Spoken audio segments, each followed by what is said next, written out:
Hi there, this is Ronnie, and this night I'm doing partially this is a video response, and I will put it in as a video response to Fistful of Dice's video um, about the D&D being perceived as a tool of Satan.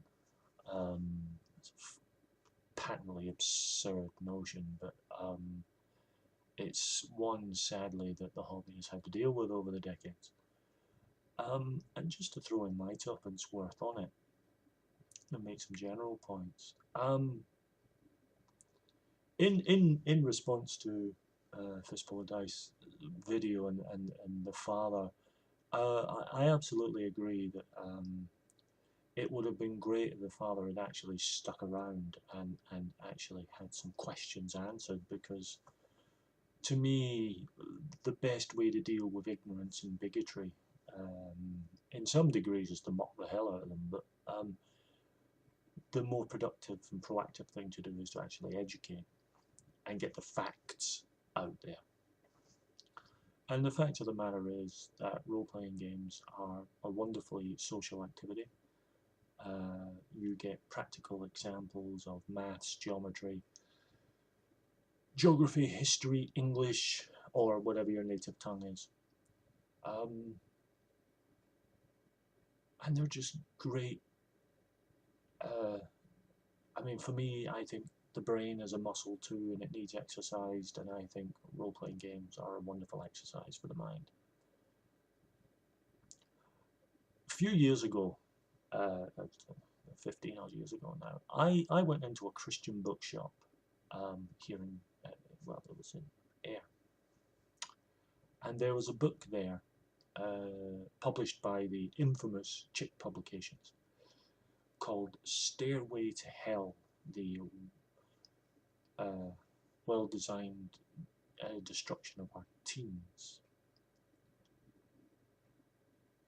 by a guy called Rick Jones. Wonderful book. I would urge anyone, if you can find it in a library or find it cheap, second hand, don't get it first hand, don't give these nutters the money.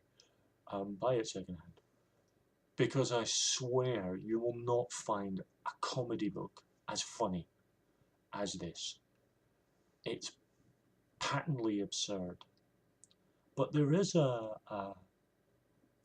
chapter, and actually the chapter, I believe, because I went on to Chick Publications website, I believe you can actually read the chapter on D&D for free on that website. And it's well worth having a look at, as it gets into the mindset of these people more than you'd get on a casual thing. The first thing it does is, it's the usual patented nonsense. It's when, magic is real, D&D is the gateway in which demons come and take over your body. It uses one specific quote from the Dungeon Master's Guide, which it says is page 5, paragraph 3.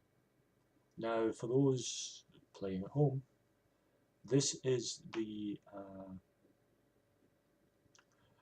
first edition AD&D printing.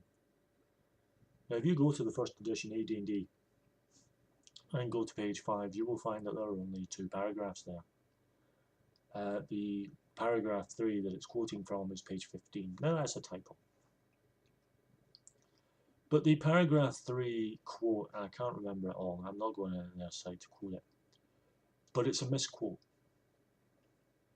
It refers to players should have a deity, when in fact the actual quote in the actual line in the rulebook itself is player characters. The word characters has been omitted. Now this sets 3 things. It's either another glaring typo, in which case, they're just not looking at their stuff.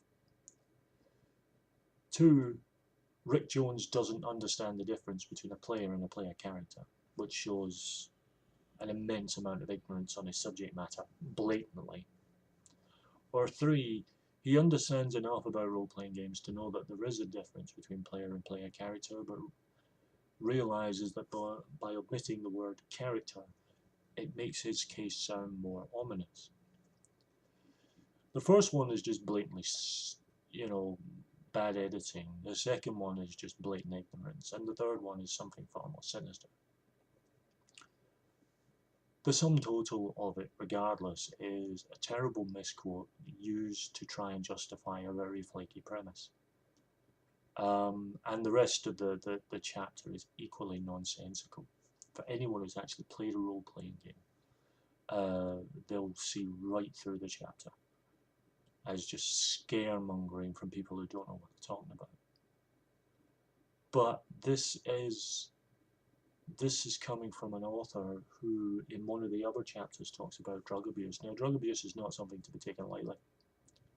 Drug abuse is not something that people should make light of at all.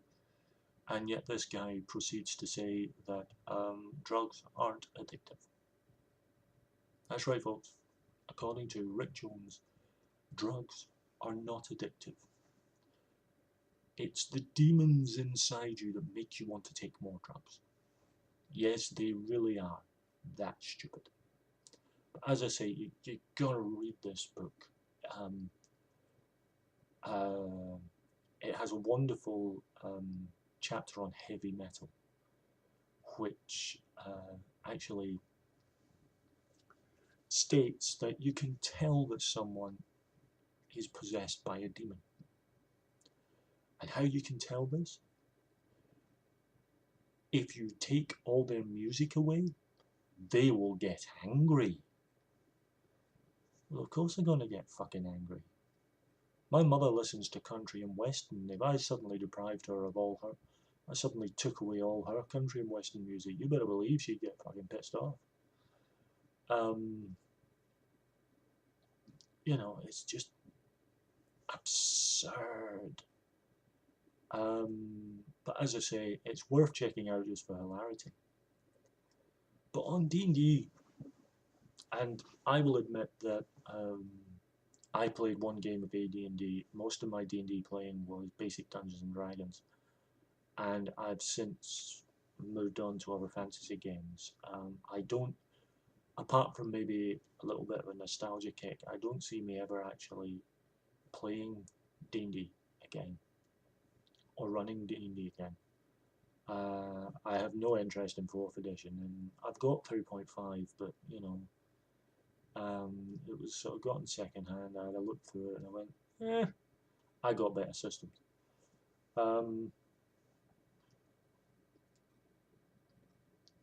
But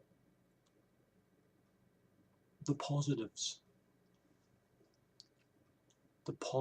are so obvious, and the negatives, such as they are so, I don't want to say trivial because that's the wrong word to use. It's so rare for the negatives, and the negatives do not happen because of the game. The negatives happen because a particular person is predisposed to such a mindset. I do fully accept that in some cases some people have had a problem differentiating fantasy from reality, but these are the kind of people who wouldn't be able to tell fantasy from reality in a video game or a book or a film or a TV show. And I think D&D and role-playing games are not to blame. They just happen to be, that just happens to be the fiction that that these people are unable to differentiate from reality. The other thing that always bothered me was the D&D deaths, these suicides or murders that were attributed to playing Dungeons and Dragons. like the old witchcraft trials and the McCarthy witch hunts, um, the basis for this evidence was um, if the person who committed suicide or committed the crime was someone who played Dungeons and Dragons, then that was considered to be a mitigating factor. By that investigative, um, that sort of investigative idea taken to its logical conclusion, even if we were to accept that D&D were responsible for all these suicides and murders, which is of course completely absurd, I think it would be dwarfed by the number of Monopoly deaths and Trivial Pursuit deaths. And I think the amount of Ludo deaths and Snakes and Ladders deaths would actually tip the national average. And yes, what I've just said there is completely ludicrous, but so is the linkage between suicide, murder, and Dungeons and Dragons. In fact, the inverse has shown to be the case, that people who play role-playing games are more likely to be more psychologically grounded. I can say for my own part, for uh, my own sort of experience, I've had certain emotional problems, not because I play role-playing games, but because of other things happening outside in the real world. And I have found playing role-playing games and the friends that I've made through role-playing games have been a great source of comfort and strength. And I can honestly say that I am a better person for playing role-playing games. I'm a better person for the friends that I have because I play. So for me, they have been an incredibly important experience. Um, I'm going to make a video, I think, on what got me into this hobby, which is quite a humorous story. And I will do another video on Fistful of Dice's view about D&D for kids, which I think is quite a plus one. But yes, those are my opinions. Satanism, the games being evil is completely nonsensical. And whilst I am all for mocking the hell out of people for saying it, I would much rather they get educated and that we educate them. This is why as much as people enjoy a fringe hobby, I would love to see role-playing games become more mainstream. Simply because it would, if they're more mainstream, it would take away a lot of the stigma, because people are somewhat scared of this weird hobby. So yeah, those are my opinions. Would love to hear yours.